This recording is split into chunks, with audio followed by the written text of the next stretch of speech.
Bana mukoma ni zweiwa Muno vabereki vanopona Musatamba ndivona Muvabate utakana Hama changu wendi zweiwa Muno vabereki vanopona Musatamba ndivona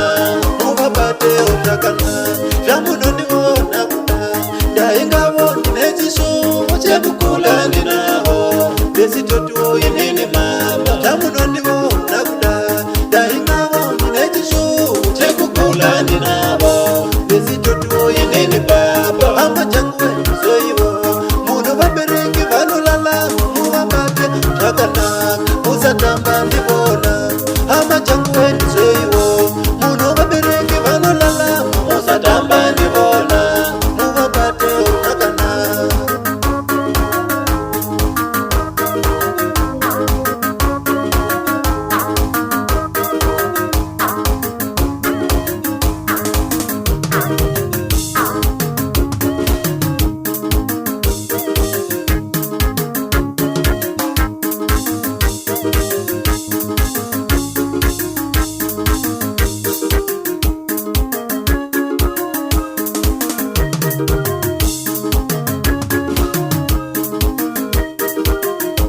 Hama changu basa kuchengesh Utamako wakakubala Shua shua vanokuloya Waduda loko watoilasa Hama changu basa kuchengesh Utamako wakakubala Shua shua vanokuloya Waduda loko watoilasa Damo sinji ya wakawo Inoziwa ndivona Damo sinji ya wakabali Inoziwa ndivona Damo sinji ya wakawo Inoziwa ndivona Basa zinji na wakamani Inoziwa ndivona Uzatenda yekuchengechwa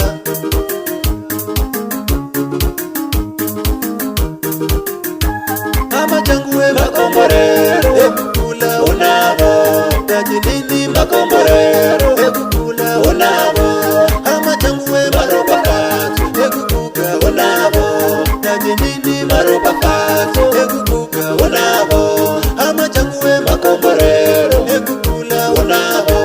Tajinini makomborero Ekukula unavo Hama changu we maroba fatu Ekukuka unavo Tajinini maroba fatu Ekukuka unavo Hama changu we makomborero